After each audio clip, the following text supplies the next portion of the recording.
Hello, everybody. This is your sister, your friend, Suzette Vearnon, and I'm here. It's around 12 noon, a little after, to do my post episode commentary. Before I do, I want to say Happy Memorial Day to everyone and give honor to those who have served in the armed forces, who have given their lives that we could enjoy many of the freedoms that we take for granted here in this country. And I just wanted to pause and just honor those who put themselves in harm's way uh, for our freedom, so that we can live a life that is one of choice and one where we can, for the most part, go about our lives and not feel threatened. Hi, Lakia. Thank you so much for joining me this morning. This evening, I guess it is. Hi, Davies. It is lunchtime, and I know that for many people, this day can, on the one side, be one that brings them deep sadness as they grieve those that they've lost that have served our country. And then on the other side, there are those of us who are enjoying our freedoms that are anticipating the latest Memorial Day cookout with family and friends. But I tell you, life is a tale of two cities, and you can have things going on concurrently, but I definitely wanted to pause to acknowledge those, to acknowledge my friends who might be listening, who serve in the armed services. In whatever capacity, your service is greatly appreciated, and I would be remiss to not honor you on today. So thank you so very much. I know you don't hear it often enough, but I truly appreciate what you do, the sacrifice that you make on a daily basis for this country. And so, for those of you who this is your first time tuning in, I have a podcast. It's titled the Enough Factor Podcast, and it airs weekly on Sundays. There's a new episode every Sunday morning around 8 o'clock in the morning-ish. And on yesterday, I was tickled to be sharing the virtual podcast stage with none other than Troy Vaughan. He's a dating and relationship commentator, speaker, and an all-around cool guy. And so on the fourth Sundays, we come together. Hi, Trina. Hi, Maurice. We come together and we talk about relationship stuff, dating, relationships. Everything is on the table. He is also the co-founder of a highly opinionated, unapologetically so, group called Ringside.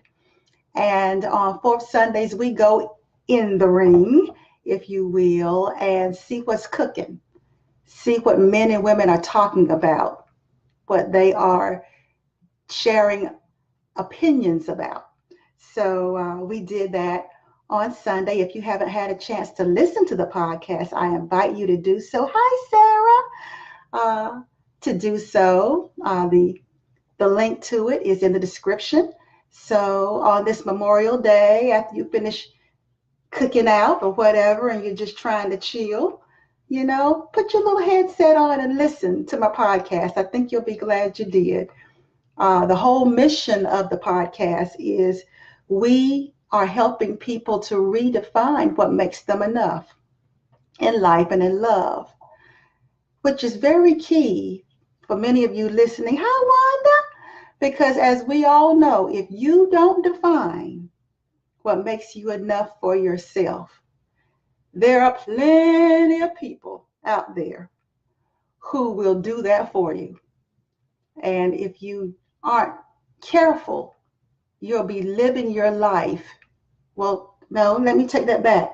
You won't be living your life because you'll be trying to measure up to somebody else's opinion about what makes you enough. So that was the reason I decided to even start this whole conversation about enoughness, so that we can go deeper inside of ourselves where the truth of who we are resides. Get clear about that truth and live out of that truth. Yes, and love out of that truth as well. So, hi, Mary. So, one of the things that made me go, and several of them did from the podcast yesterday. But one of the things that made me go, was a statement that Troy made. He said, if you're out here searching for someone who is completely flawless and perfect, then you're going to be searching for a long time. And how many of you know that's very, very true? If you do, thumbs up. If something I say resonates, you can give me the thumbs up. You can give me the love. I'm looking. I love it. And you can even talk to me in the comments section. I might not be able to interact with you in real time. I see the thumbs up, but at the conclusion of this, I always go back through and read all the comments and respond to them. So he's made a very true statement. If you're out here searching for someone who is completely flawless and perfect, then you're going to be searching for a long time. I would dare say you are going to be searching all your life, because as wonderful as you all are, as wonderful as my friends are, as wonderful as my husband is, as wonderful as I think I am, I am not flawless. And to think that a person has to be flawless and perfect to deserve your time and attention, that to think that something it ain't quite going right. Hi, Anna. And so, but yet, though we all would agree that statement is true, how many times have you said or heard someone who is looking for the perfect guy or the perfect girl? Have you heard that? Oh, I'm looking for the perfect man. Have you heard that? Maybe I'm the only person that's heard that. Am I the only person? I don't think I am. I'm looking for Mr. Right. Oh, I see the love. Mr. Right. Mrs. Right. And many times we're basing that on someone that did not meet our expectations, as if our expectations are what qualifies someone else's enoughness. And it's a sad thing that going through pain tends to make us arrogant that way.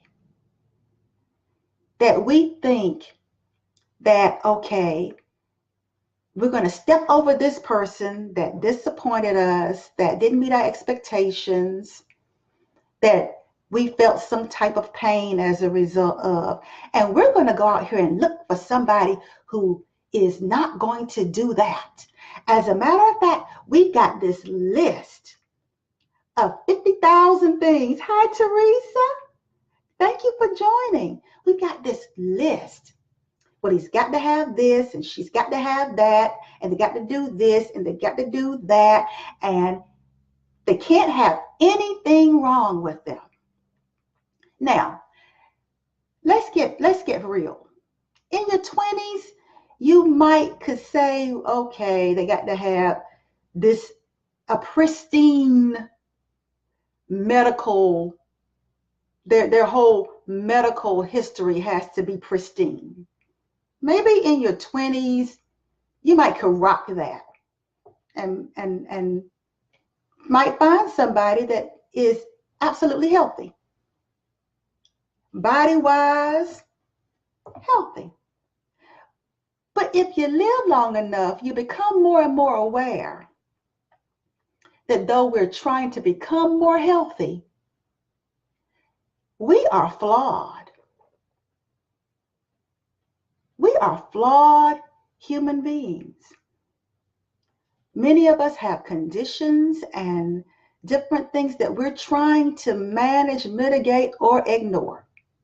And for many of us, the things that have become chronic in our lives have been because we ignored them until they became so intense that we could no longer ignore them. So that stands to reason. We had something out of whack in us mentally, emotionally, spiritually, physically, for a long time before symptoms started manifesting. And those symptoms had to become so intense. I see the lights. Those symptoms had to become so intense that we had to seek help. So if we understand that, the whole idea of dating somebody who is flawless and perfect is really a lesson in futility. Because we all got something wrong with us. We all do. We are living from one aha moment to another. And in between those aha moments, we're just as crazy as we can be. Yeah, I said it. Yes, I did. We all have our own brand of crazy. It might seem normal to us because we live with it, but we all have our own brand of crazy. And one of the things that Troy and I talked about is how, especially in the Black community, because that's where I come from, we have normalized a lot of unhealthy things.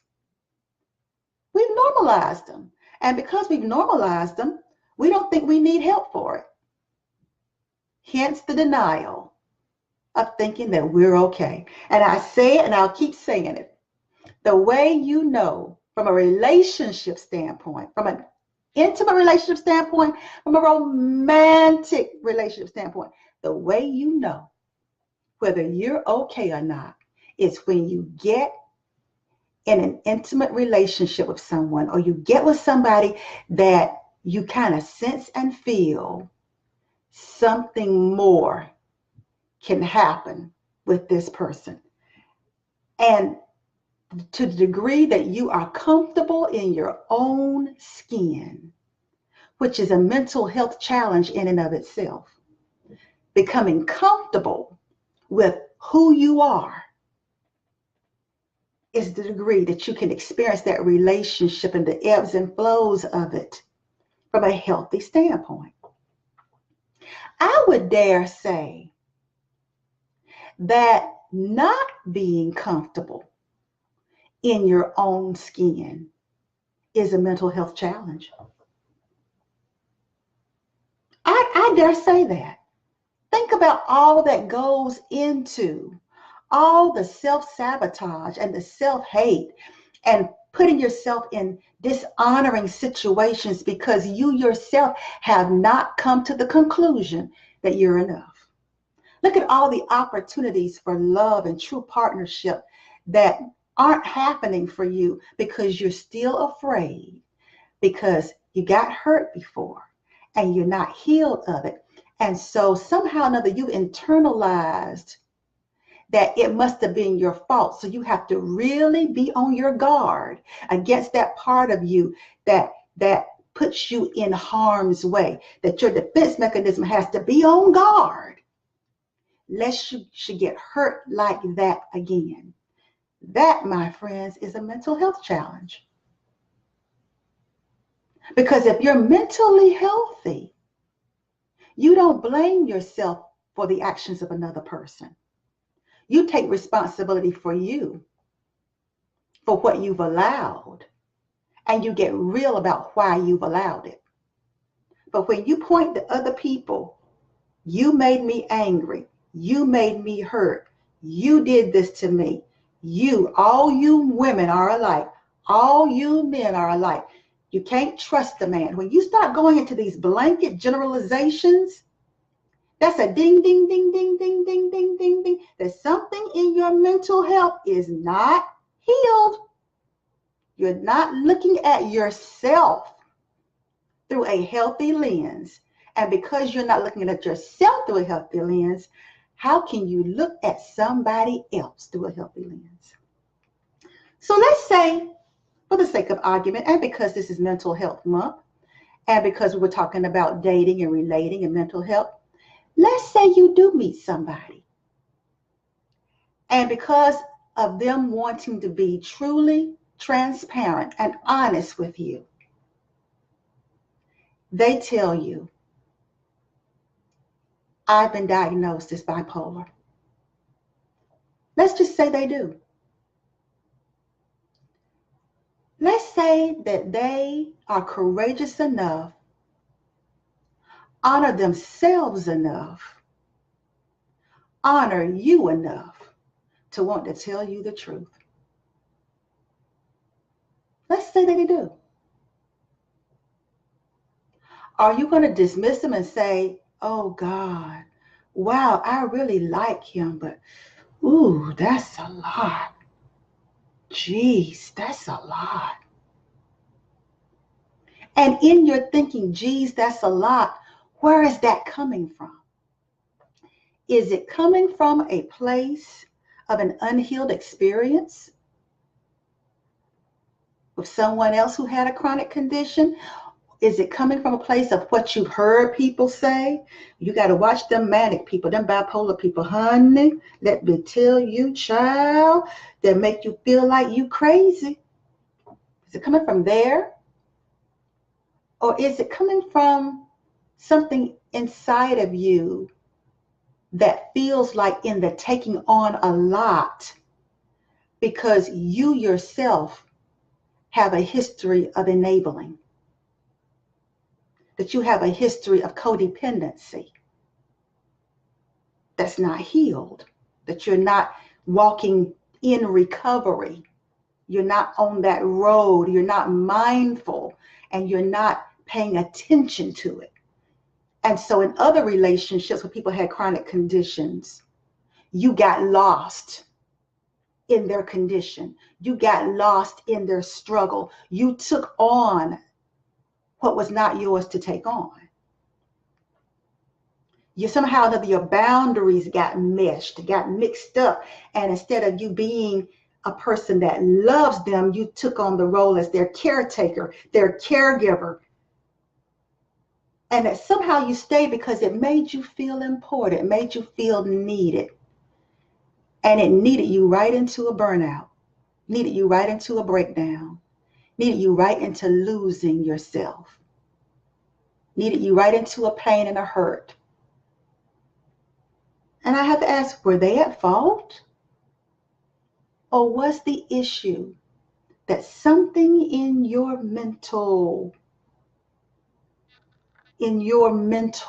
socialization, shall we say, something in your mental experience, something did not get healed? So that's my commentary. Because I want you to go deep. I'm not saying now I want all y'all to run out and find someone with a chronic condition. That's not what I'm saying. What I am saying is get real with yourself, flaws and all. Get comfortable with yourself, flaws and all. And you will find that in doing so, you'll find there is capacity to deal with other people in their humanity, in their struggle. Whether you decide to marry them or not, date them or not, that's up to you. But to label them and you don't even know them, that's not something we'd want anybody to do with us, but yet we so easily do it with other people. And then Get sure and real about your own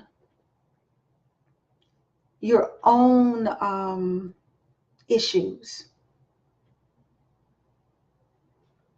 with boundary setting, with not getting enmeshed in somebody else's drama, and holding that person accountable to do right by themselves. So what if that person's bipolar? Then the accountability that you hold them to as a healthy person, and because you respect and honor them, is to say, okay, but I'm holding you accountable for doing everything you can so that you can show up fully, just as fully to this relationship as I'm showing up. That means you taking your medication for your bipolar, me taking my medication for whatever I'm taking mine for. We are both going to be responsible human beings. We're going to both be responsible adults. Excuse me. I think some dust got up in my face. But we're going to hold ourselves accountable. We're going to hold each other accountable to show up, to be adults. And I'm not going to become your caretaker and your mother. I'm not going to assume that role. And if I feel like that's where I'm being placed, I'm going to push back and put the responsibility back on you. It is your condition to manage. I'm your friend, I'm your partner, I'm your lover, but it's your condition to manage. And I'm holding you responsible as an adult to manage your condition. Because I'm going to manage me. I'm going to manage that part of me that's a people pleaser. I'm going to manage that part of me that's an enabler. I'm going to manage that part of me that gets a buzz off of feeling needed. I'm going to manage that because that's my responsibility. You can't make me go into that role. That's a role that I already had before I met you. And if it's getting triggered, it is my responsibility to go get help so that I can put the right kind of boundaries around myself and stay healthy, whether this relationship lasts or it doesn't, that I'm going to come out of it healthy. That's our responsibility. We are responsible for our health. If you have a chronic condition, diabetes, heart disease, bipolar, obsessive compulsive disorder, whatever your chronic condition is, you owe it to the people that you love to take care of yourself. It is very selfish and it is very unloving to put that responsibility on them. It's very selfish and it's not loving at all.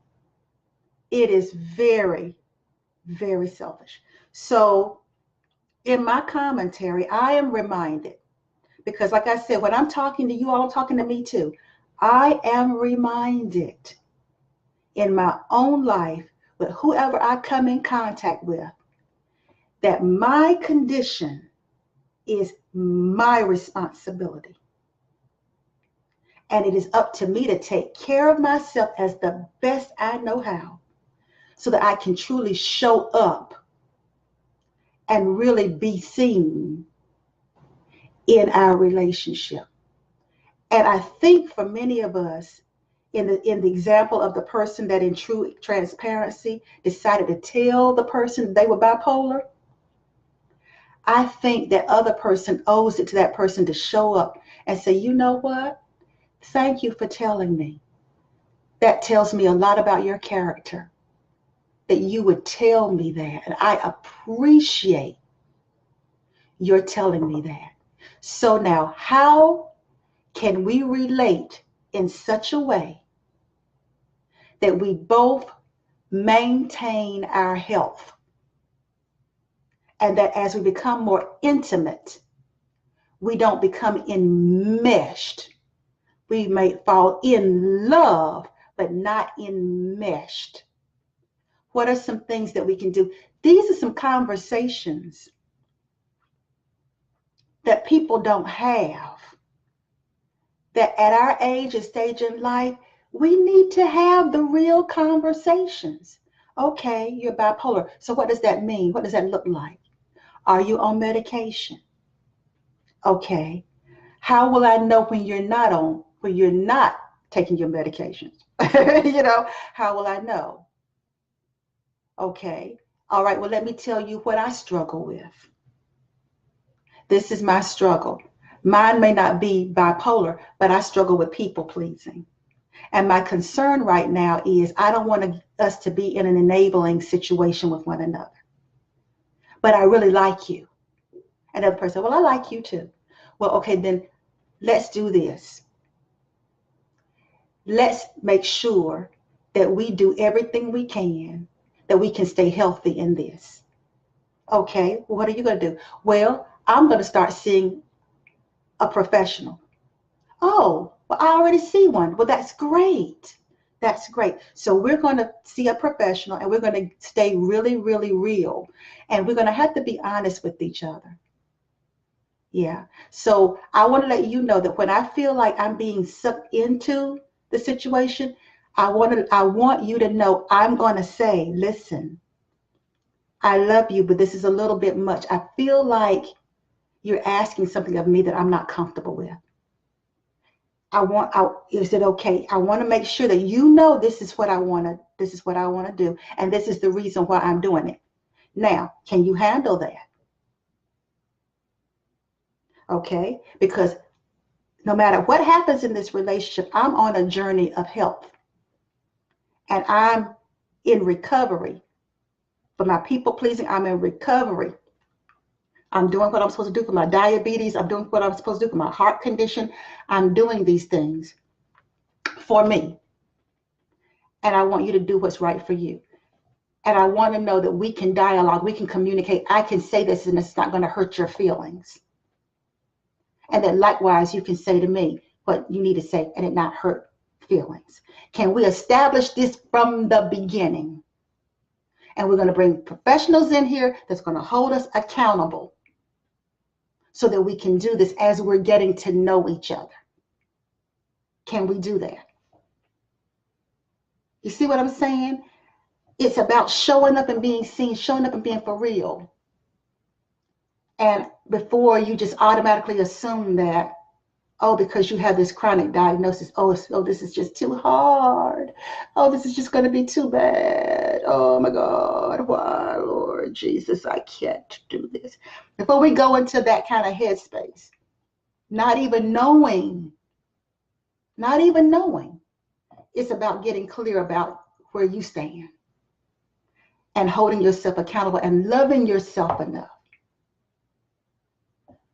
to stand in truth. And to let life teach you compassion.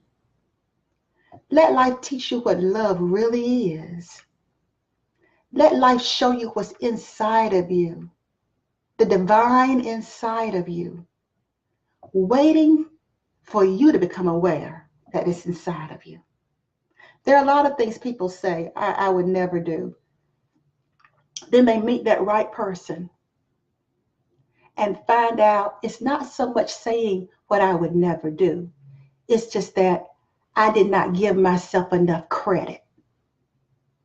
I wasn't aware of my capacity, my divine grace to show up and be seen in this way before. I didn't even know I had it in me. But I'm glad because it's shown me I'm stronger than I knew. It's shown me I'm more loving. It's showing me that I have more compassion. It's showing me all these wonderful things inside of me. So that's my commentary, y'all. And I just wanted to just kind of share my thoughts. I wanted to go back and just share. I want to share my thoughts. And as Pastor Shanice is saying, please go back and watch from the beginning. Good info. So for those of you who are just, hi, Vicky. Oh my God. Yay. Please go back and listen. I'm just kind of thinking out loud. My opinion is my own. It really is. But these are things that make me go, because my whole endeavor in life is to really get real, to live my life from a place of truth, deep down, real truth. And I'm okay with the flaws. I'm okay with the warts. I'm okay with the imperfections as long as I'm coming from a true and authentic place. I'm okay with that. I'm okay with that. That to me is a life well lived. So there is no stone that I leave unturned when I go within. I go deep until what somebody said. Alanis Morissette in an interview with Oprah Winfrey said something so compelling. She said, you have to go deep within to where there is no lie. And that is my endeavor, is for you to go deep within till there is no lie in you, where you hit the real truth. That whatever experience that you're experiencing, that you hit the real truth. Go deep inside where there is no lie. And life gives us so many opportunities. With the people we meet and experiences we have, I think life is inviting us to go deep inside so that you can uncover what's down inside of you that you're just not aware of. So that's it. Thank you all for joining me this Memorial Day. Enjoy your family, enjoy your friends. If you just decided it's going to be me time, enjoy your me time and love somebody. Don't take for granted that people know you love them. Don't take for granted that people know you appreciate them. Use your voice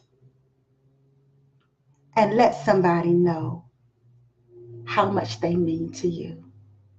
If you know someone who's in the armed forces, don't assume that everybody's going to tell them that they appreciate them today. Call them. Let them know you appreciate them serving this country, warts and all. That yet there's something inside of them that wants to protect us. Let them know that you appreciate them. Let them know that you care about them. Let them know. And let it come from a real place. Don't assume they know. Let them know today. So I love you all and have a great, wonderful day. And if you haven't had a chance, listen to my podcast. It's really groovy. It's really quite good, I must say. I enjoy it when I go back and listen to it. I enjoy the insights that come about when you get with other people of like minds, and the aha moments, the things that make you go, the things that uncover another piece of you that you didn't even realize. I love that. I love it. I love it. And for those of you that want to be a part of a group that we are redefining what makes us enough on our own terms, we're writing that definition. And we're holding each other accountable in this group to do it. And y'all, we go deep. The members of the group that are on this Facebook Live will tell you, we go in. We also have fun too, because all of our facets of enoughness, I wanted to create a group where we super women can come together and we don't have to impress each other. We all have capes. No, nobody has to impress anybody. We can come in and just be who we are. We can come in and just be. We can be vulnerable. We can be happy. You cannot celebrate enough and it bother anybody. You know, you can be brilliant, but you can also be vulnerable. And you don't lose any cool points either way, you know? And I wanted that. I wanted a place where I can be human and be honest and be real and be all these different shades, lights and shades of me. And so I created this group.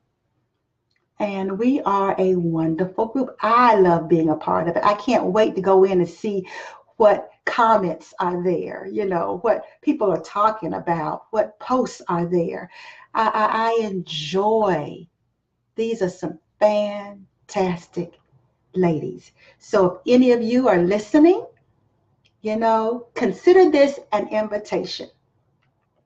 We don't get into any, we're not in the silly season in this group.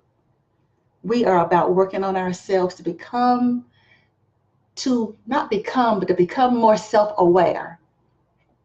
Not to just become, but to become more self-aware. And this is a place where we can do the work and challenge ourselves and be with other like-minded women and be okay.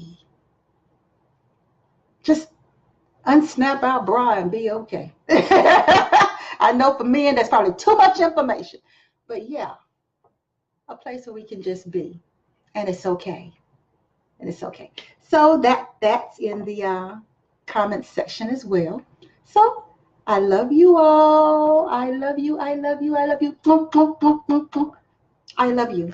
So go out there and be you. Be great because you are worthy. You are worth it. You. Yeah, you are enough. Bye.